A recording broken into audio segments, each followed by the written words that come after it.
Glória a Deus. Abra sua Bíblia em segunda carta de Paulo a Timóteo.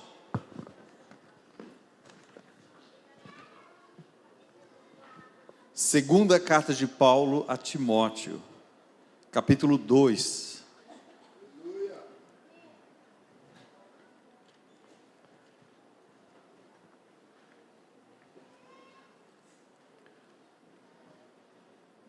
Você achou? Se não achou, daqui a pouco os irmãos colocam ali. Não se preocupe não, vai dar certo. Capítulo 2.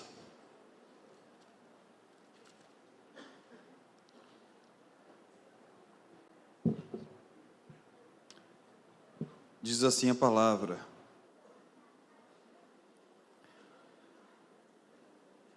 Verso 20. Colocaram? Não. Aleluia. Amém. Verso 20. Em uma grande casa, não há apenas vasos de ouro e de prata, mas também de madeira e de barro. Alguns para propósitos especiais e outros para uso comum. Verso 21. Se alguém se purificar dessas coisas, será instrumento para propósitos especiais, santificado, útil para o Senhor, preparado para toda boa obra. Amém. Vamos orar mais uma vez. Pai, no nome de Jesus, nós te pedimos que a tua palavra prospere nos nossos corações. Nós não queremos ser apenas ouvintes, nós queremos ser praticantes da tua palavra. Queremos que essa palavra crie raízes em nosso coração e que ela frutifique para o louvor da tua glória. Nós proibimos toda ave de rapina de roubar a semente e declaramos nossas mentes, Senhor, submissas aos teus pés, no teu altar, no nome de Jesus. Amém e amém. Amém, queridos? Hoje nós queremos falar sobre vasos de honra. Provavelmente você está sentado ao lado de um vaso de honra. Amém? Eu quero profetizar nessa noite, que você que está aqui nessa noite, você que está nos assistindo, você que está nos acompanhando pelo Instagram, você é um vaso de honra. A Bíblia diz que numa grande casa não existe apenas vasos comuns, existem vasos especiais. E o apóstolo Paulo, ele vai usar essa linguagem, ele vai nos comparar com vasos. Talvez porque lá em Jeremias, o Senhor manda o profeta Jeremias, diz para Jeremias: vá à casa do oleiro. Vá à casa do oleiro, porque lá eu vou falar com você. Falarei com você lá naquela casa. E Jeremias foi na casa do oleiro, e quando Jeremias chega na casa do oleiro, ele vê o oleiro trabalhando no vaso. Mais ou menos isso aqui, ó, só que tem roda. Aquilo ali rodava, o barro estava ali e o oleiro estava trabalhando no vaso. E a Bíblia diz que enquanto Jeremias olhava, o vaso quebrou nas mãos do oleiro. E ele pegou e fez um vaso novo. Ele fez um vaso novo. E a pergunta do Senhor foi para Jeremias: por acaso, eu não posso fazer a mesma coisa com vocês? Será que eu não posso fazer de vocês um vaso novo nas minhas mãos? Então eu quero profetizar e declarar que Deus deseja e Deus quer fazer na sua vida, da sua vida, um vaso novo. E não apenas um vaso novo, um vaso de honra. Sabe por quê, queridos? Porque existem vasos que não são vasos de honra. Existem vasos que são vasos comuns, para uso comum. Até para uso que não é muito honroso, vamos falar assim. Mas todos são vasos nas mãos de Deus. É interessante que até a malandragem, ela usa esse jargão, esse ditado, esse modo de falar, né? Até os malandros usam. De onde tiraram isso? Talvez alguns deles, filhos de pessoas crentes, outros desviados. Quando a pessoa ela tem uma procedência ruim, as pessoas dizem ali, ó, aquele cara é vaso. só que num sentido pejorativo. Você já ouviu isso? Rapaz, aquele cara é vaso. E é verdade, ele é um vaso. Mas muitas vezes não é vaso de honra. Ele não está se referindo a vaso de honra, é vaso de desonra. É vaso de desonra. Pastor, e por que ele se tornou vaso de desonra? Porque na casa de Deus todo mundo tem utilidade. Agora, uns como vaso de honra e outros como vaso de desonra. Vou te dar um exemplo, Faraó. Eu pergunto, será que Deus não usou a vida de Faraó? Pastor, quem foi Faraó? Faraó foi aquele homem que se endureceu. Faraó foi aquele homem que resistiu ao Espírito Santo. Faraó foi aquele homem que não queria deixar o povo sair. Mas através de Faraó o nome de Deus foi glorificado. Sabe por quê? Porque até hoje se fala do Deus que é mais poderoso do que os deuses do Egito. Até hoje se fala do Deus que é mais poderoso do que o poderoso homem da terra, que era Faraó daquela época. Então, de uma forma ou outra, ele foi usado, mas ele foi usado como vaso de desonra, porque ele endureceu o coração. Ah, pastor, não foi Deus que endureceu? Sim, Deus endureceu o coração dele, mas ele já havia predisposto o seu coração para o endurecimento. Quando você predispõe o teu coração para o endurecimento, Deus permite que você se endureça. Deus permite que você fique com dura cerviz. Querido, essa expressão dura cerviz, quem lê Bíblia sabe que está falando sobre obstinação. Diga comigo, obstinação. O que é a pessoa obstinada? É aquela pessoa que a gente chama de pescocinho duro. É aquela pessoa que não se inclina para fazer a vontade de Deus, que diz, eu faço do meu jeito. O que é isso? No linguajar bíblico, é pescocinho duro, é dura cerviz. E todas as vezes que nós nos endurecemos, Deus ele vai permitir que você cada vez mais se endureça. E você será um vaso na casa de Deus, mas não um vaso de honra, será um vaso de desonra.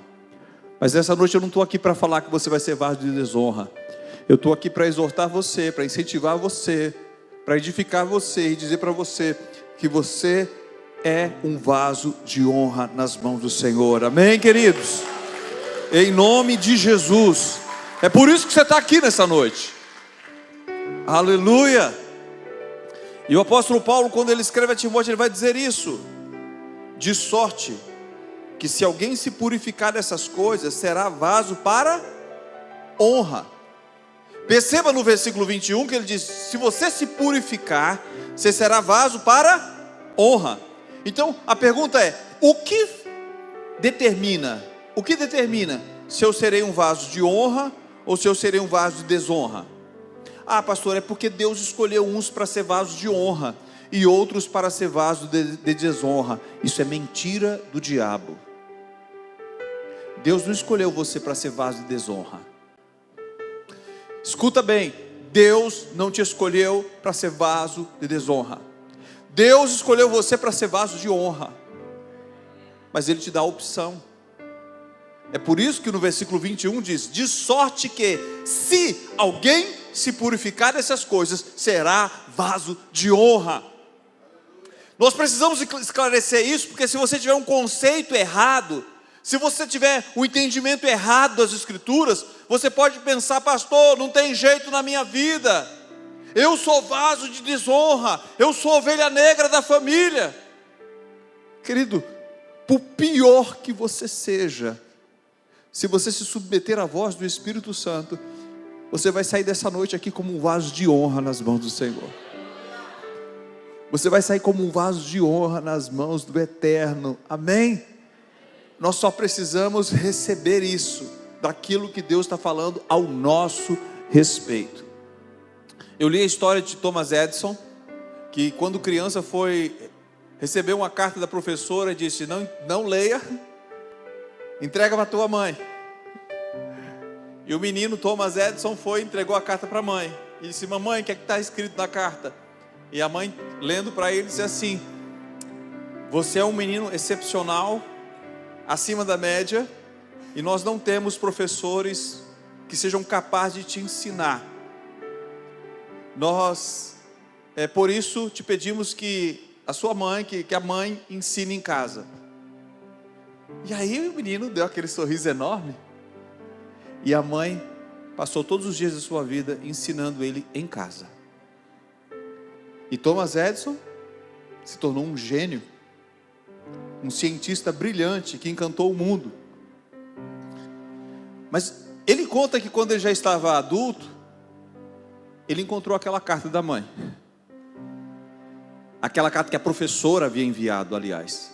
E na carta, gente, dizia assim: seu filho tem déficit mental. Ou seja, seu filho não tem capacidade de aprendizado, ele não consegue acompanhar, e nós pedimos a você que ensine ele em casa, porque ele não consegue acompanhar. Mas ele nunca soube aquilo. Ele soube aquilo que a mãe dele estava falando sobre ele. E sabe o que aconteceu? Aquilo transformou a vida dele. E Deus está dizendo para você também: você não é um erro, você não é um acidente do acaso, do destino. Você é alguém que eu escolhi para ser um vaso de honra. Se você crê nessas palavras, assim como aquela criança acreditou na palavra da mãe, a sua história vai mudar em nome de Jesus. Amém, queridos? Aleluia. De sorte que, se alguém se purificar, pastor, mas como eu me torno esse vaso de honra? Nesse mesmo capítulo de Timóteo, nesse mesmo capítulo 2, eu quero ir com você no começo do capítulo.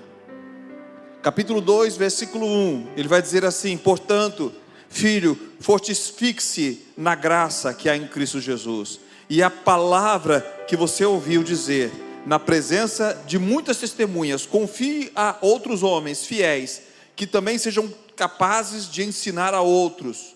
Suporte comigo os meus sofrimentos, como bom quê?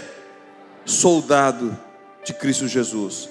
Nenhum soldado se deixa envolver pelos negócios dessa vida, para agradar aquele que o alistou.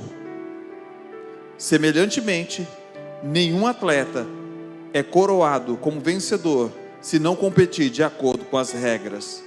O lavrador que trabalha arduamente deve ser o primeiro a participar do fruto da colheita. Reflita no que estou dizendo, pois o Senhor lhe dará entendimento em tudo. Olha só que coisa interessante. Paulo vai falar desses vasos de honra, mas no começo, o contexto, ele vai usar essas três figuras. Quais são?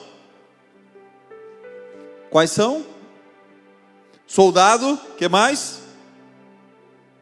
Gente, onde é que vocês estão? Soldado, o atleta, o corredor, e o que mais? Lavrador. Quando você ouve a palavra soldado, o que é que você pensa? Eu vou te dar uma dica. Lucas capítulo 7, versículo 8. Lucas 7, versículo 8, nós temos o exemplo de um centurião. E aquele centurião, ele disse: olha, basta uma palavra tua, porque eu sou homem sob autoridade. Se alguém falar algo, eu vou lá e faço. E se eu disser a um soldado que está debaixo da minha autoridade, faça isso, ele faz. Quando você ouve a palavra soldado, qual a palavra que você pode relacionar? Nós relacionamos com obediência. Amém? Quando a Bíblia diz: seja um bom soldado de Cristo, ele está falando: olha, aprenda o poder da obediência, aprenda o poder de obedecer. Inclusive se tornou muito famoso aqui no Brasil aquela frase que diz: missão dada é missão o quê? Missão dada é missão o quê? Cumprida. Tem origem militar e reflete o compromisso de um soldado em executar a tarefa que lhe foi dada, independentemente das dificuldades. Não importa as dificuldades, a tarefa foi dada, eu vou cumprir, eu vou obedecer, porque uma palavra foi dada, uma ordem foi dada. Como bom soldado, se eu quero ser um vaso de honra nas mãos do Senhor, eu tenho que aprender o poder de obedecer, o poder da obediência, porque Ele nos chama a ser soldados de Cristo. Aleluia. A palavra do Senhor diz em Isaías 1, versículo 19: se vocês estiverem dispostos a obedecer, comerão os melhores frutos dessa terra. Perceba que a promessa é: você está disposto a obedecer? Se você estiver disposto a obedecer, você comerá os melhores frutos dessa terra. Diga glória a Deus. Aleluia. Então, soldado está ligado a isso. Ah, capitão, é uma missão difícil. Não, missão dada, missão cumprida. Eu vou lá, eu vou obedecer. Sabe por que é importante lembrar disso? Se você quer ser um vaso de honra, você precisa entender que às vezes Deus vai pedir algumas coisas a você. E essas coisas, muitas vezes essas coisas vão custar a você. Serão coisas que te custem. E aí você pode obedecer, ou você pode rejeitar a ordem do Senhor. Se você decide obedecer, querido, você está caminhando para o teu destino como um vaso de honra nas mãos do Senhor. João capítulo 15, versículo 14. Jesus diz algo muito forte.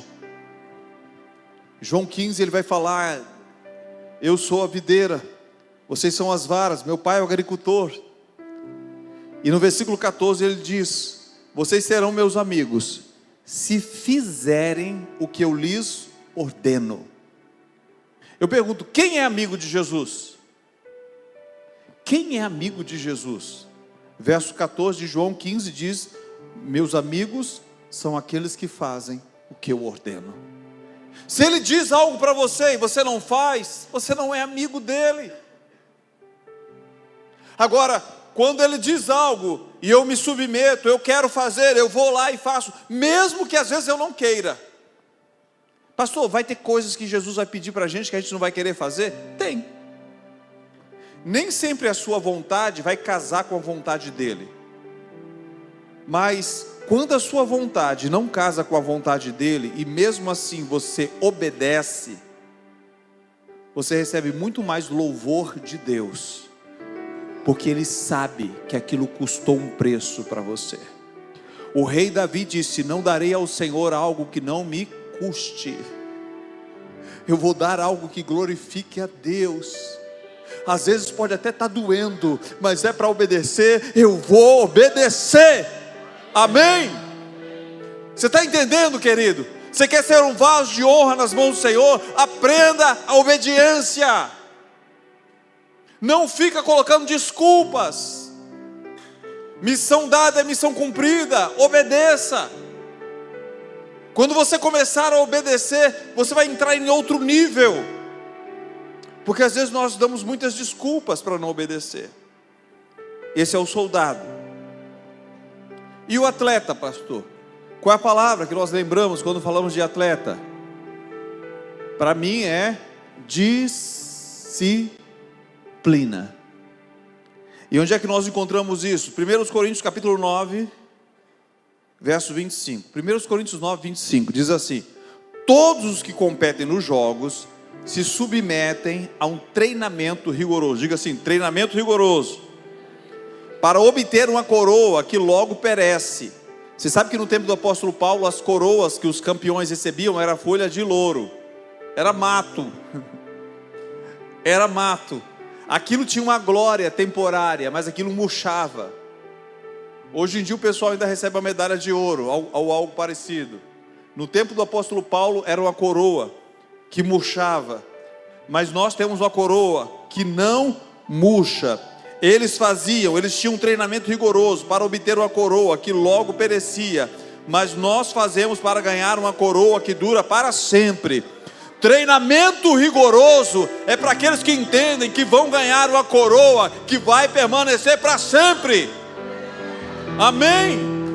Mas esse é o atleta, querido, esse é o atleta, é aquele que se submete à disciplina. Pastor, não gosto de disciplina.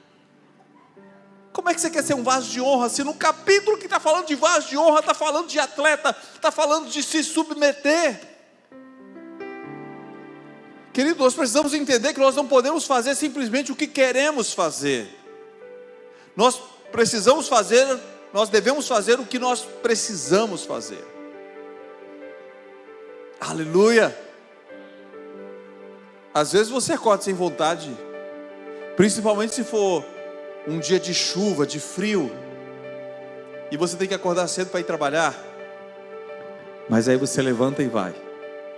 Bota uma capa de chuva e vai enfrentar a chuva. Porque você tem compromisso. Você tem um compromisso. Deus está dizendo para nós: você quer ser um vaso de honra? Aprenda. Treine. Como é que aprende a andar de bicicleta, gente? Se eu for para a escola, se eu estudar física, se eu estudar equilíbrio dos corpos, se eu estudar física quântica, se eu estudar isso e aquilo outro, se eu estudar as leis de Newton, se eu fizer isso e aquilo outro, se eu nunca pegar numa bicicleta para andar, vai funcionar? Como é que você aprende a andar de bicicleta? Andando. Eu me lembro uma vez, eu pequeno, numa ladeira. Gente, eu não sabia, até hoje eu não sei se aquela bicicleta tinha freio ou não. Eu só sei que o que me parou foi um monte de brita. E eu caí no meio das britas. Plá! Mas eu perseverei e eu aprendi a andar de bicicleta. Você quer ser um vaso de honra? Entra na disciplina, persevera. Começa a fazer aquilo que Deus chamou você para fazer. Pastor, Deus me chamou porque eu sinto que Deus quer que eu ore por pessoas, Deus quer que eu ore por enfermos, Deus quer que eu ore para ressuscitar mortos, Deus quer que eu ore. Sabe o que você tem que fazer? Começa a orar. Se submeta a uma disciplina rigorosa. Começa a orar. Tenha um tempo. Pessoas que vão disputar a Olimpíada, gente, treina até 8 horas por dia. Treinamento. Fisiculturista, os caras passam 4 horas numa academia. Treinando. Tudo isso para algo que vai murchar, que vai acabar. Mas a promessa de Deus para a sua vida é que você vai ter uma coroa que não vai murchar, que vai permanecer para sempre. Aí ele diz assim, ó, você tem que ser um atleta. Você precisa se submeter à disciplina. Aleluia. Romanos 8, versículo 13. Pois se vocês viverem de acordo com a carne, morrerão. Preste atenção. Se vocês viverem de acordo com a carne, morrerão. Mas se pelo Espírito fizer morrer os atos do corpo, viverão. A Bíblia é muito clara sobre isso. Se você viver pelas obras da carne, se você disser assim, eu vou fazer o que meu corpo deseja, eu vou fazer a minha própria vontade, meu próprio jeito, isso vai te levar à morte.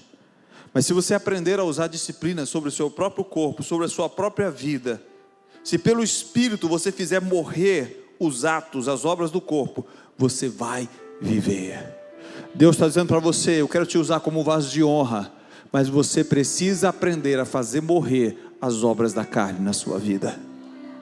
Quantas pessoas Deus colocou sonhos, Deus colocou visões, mas essas pessoas ainda não aprenderam o poder da disciplina, não aprenderam ainda que precisam se submeter a um treinamento rigoroso. Jesus, antes de começar o ministério, ele foi lá, vamos lá. Primeira coisa que eu preciso vencer, não é o diabo. Diga para o seu vizinho, a primeira coisa que você precisa vencer, não é o diabo, é a sua carne. Quem entendeu? Tem muito crente que fica brigando com o diabo o tempo todo. Você precisa entender, seu primeiro inimigo é você mesmo. Seu primeiro inimigo é a sua carne. Foi por isso que Jesus foi para o deserto. No deserto ele passou 40 dias fazendo o quê? Jejuando. Meus irmãos, passa um dia sem comer para você ver. Um dia a gente passa. Passa 2 dias para você ver. Sabe o que acontece? Você começa a sonhar com comida. É sério. É uma perturbação. Você vai dormir pensando, eu vou dormir para ver se passa logo o dia. Aí você sonha com comida. Meu Deus, que coisa terrível. Jesus passou 40 dias. Ele não era dominado por nada. Ele não era dominado por nada. Às vezes a gente Como a gente diz, a gente quer expulsar demônios, quer ser vaso de honra e não consegue dominar, repreender o garfo. Está repreendido. Fica aí. Aí vem. Parecendo poltergeist. É o garfo. Está endemoniado o garfo. Não, não é o garfo, não. É você que não tem domínio próprio, querido. Você que não se submeteu a um treinamento rigoroso. Tem que se submeter. Você não quer ser vaso de honra? Aleluia. Colossenses 3,5. Assim façam morrer. Quem é que vai fazer morrer? Colossenses 3,5. Você tem que fazer morrer tudo o que pertence à sua natureza terrena de você: imoralidade sexual, impureza, paixões, desejos maus, ganância, que é a idolatria. Faça morrer, submeta a um tratamento rigoroso. É você, amém? É você que precisa fazer morrer aquilo que pertence à natureza terrena. Esse é um comprometimento. Diz que a nossa carne, queridos, é uma desgraça no sentido de que quando ela se torna senhora das nossas vidas. É por isso que Paulo diz: já estou crucificado com Cristo. Você pode dizer comigo: já estou crucificado com Cristo. Essa é a vontade de Deus, você está crucificado com Cristo. Mas deixa eu te dizer uma coisa: se você der um chazinho, uma colher de chá para a sua carne, ela já volta à vida, ela já ganha força. Por isso, submeta-se a um treinamento rigoroso em nome de Jesus. No começo vai doer. Treinamento rigoroso. Tem gente que começa a academia e não continua. Porque dói tudo. Eu passei um mês sem ir, mais ou menos. Aí achei de ir fazer logo perna. Meu Deus. Eu não sei se vocês viram na quinta-feira, eu estava andando assim. Tudo dolorido. E olha que tem mais de anos. Mas um tempinho que eu parei sem ir. Tudo dolorido. Mas diga para o seu vizinho: mas vale a pena. Submeta-se ao tratamento. Diga para ele: persevere. Não desista. Diga para ele: não desista. Não desista. Aleluia. Ele continua. Qual é o terceiro? Lavrador. Lavrador. Que figura incrível, lavrador. Cadê os lavradores aqui? Tem lavrador aqui? Olha, tem uma mão ali se levantando, amém? Lavrador. Querido, lavrador me lembra duas palavras. Quais são as duas palavras que me lembram? Fé, diga comigo: fé e paciência. Por que fé? Porque você tem que pegar a semente e jogar, você tem que crer. E paciência, pastor? Você tem que crer que tem um tempo. Coentro são 7 dias, é isso? Quem planta aqui? 7 dias, um coentro. E para eu colher uma manga, quanto tempo? Para eu colher uma manga, alguém sabe? 10 anos? É, para eu plantar e colher. 5 anos? A irmã disse que 5. 5 anos. Para eu colher uma manga. Gente, tem coisas que você vai plantar, com uma semana você vai colher. Diga para o seu vizinho: receba aí, ó, entenda. Diga para ele: entenda o mistério. Tem coisas que você vai plantar, vai levar 5 anos. Mas entenda, tem que ter fé e tem que ter paciência. A Bíblia diz, Hebreus capítulo 6, verso 12. Eu vou ler o 11 e o 12. Hebreus 6, verso 11 e 12. Queremos que cada um de vocês mostre essa mesma prontidão até o fim, para que tenham plena certeza da esperança. Plena certeza da esperança. Versículo 12. De modo que vocês não se tornem negligentes, mas imitem aqueles que por meio da fé e da paciência recebem a herança prometida. Como é que se recebe uma herança prometida? Por muito tempo as pessoas ensinaram que se recebia apenas pela fé.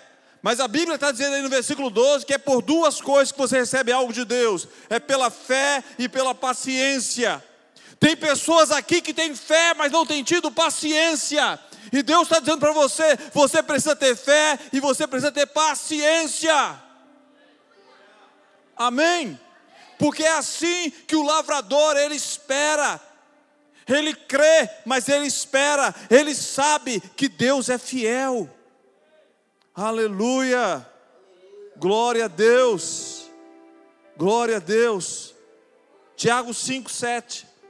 Irmãos, sejam pacientes até a vinda do Senhor. Veja como o agricultor aguarda. Tiago vai usar a mesma figura do agricultor. Veja como o agricultor aguarda que a terra produza a preciosa colheita, e como espera com paciência até que virem as chuvas de outono e da primavera. Querido, paciência aqui é confiança. Eu vou esperar, eu estou paciente, porque eu tenho certeza que virá. Você imagina um pai, agricultor, que ele planta o feijão, e o filho no dia seguinte diz: papai, a gente plantou, vamos lá colher o feijão. Aí o pai diz: meu filho, tenha paciência, vai nascer, as vagens virão, o pé de feijão vai nascer, as vagens virão, mas tenha paciência. Aí quando era o segundo dia, ó o menino lá de novo: papai, é hoje. No terceiro dia o menino lá de novo: papai, é hoje que a gente vai colher o feijão. Eu pergunto: esse pai está preocupado como essa criança está ansiosa? O pai está preocupado? Não, sabe por quê? O pai sabe que tem um tempo certo. O pai sabe que tem um tempo próprio, que tem um momento em que aquilo que foi plantado vai nascer.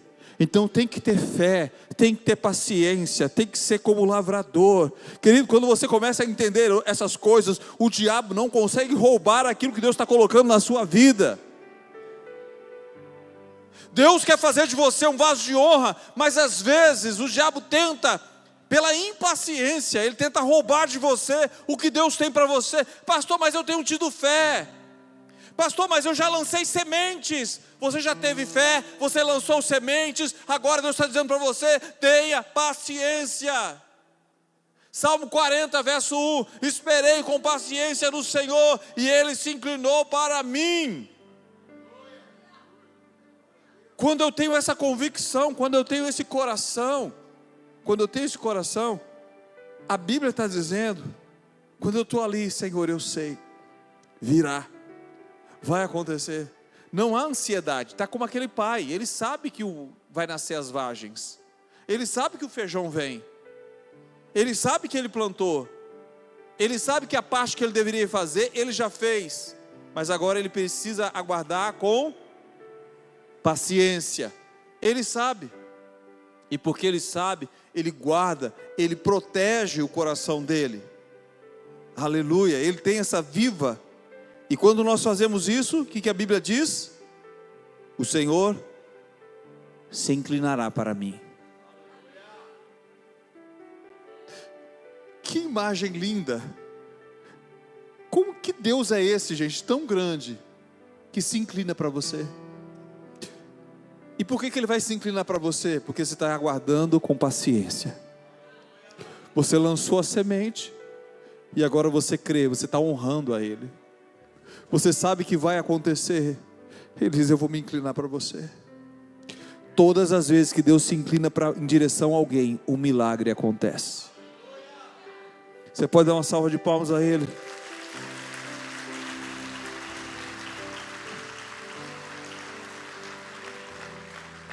Aleluia. Aleluias. Para terminar, queridos, eu queria só, falando sobre vasos de honra, queria lembrar você do versículo 15. Nesse mesmo capítulo, 2 Timóteo 2, verso 15. O apóstolo Paulo escreve dizendo: procura apresentar-te a Deus como obreiro aprovado, que não tem do que se envergonhar, que maneja bem a palavra da verdade. Você quer ser um vaso de honra nas mãos do Senhor? Se coloque como um soldado e seja disposto a obedecer. Diga para o Senhor: Senhor, eu quero te obedecer. Você quer ser um vaso de honra nas mãos do Senhor? Seja como um atleta. Senhor, tem que ter disciplina? Sim, eu quero ter disciplina na minha vida. Tem que ter fé, Senhor, e paciência. Eu quero esses atributos da minha vida, eu quero isso para a minha vida. E eu quero me apresentar como um obreiro que não tem do que se envergonhar. Eu quero me apresentar como alguém que maneja bem a palavra.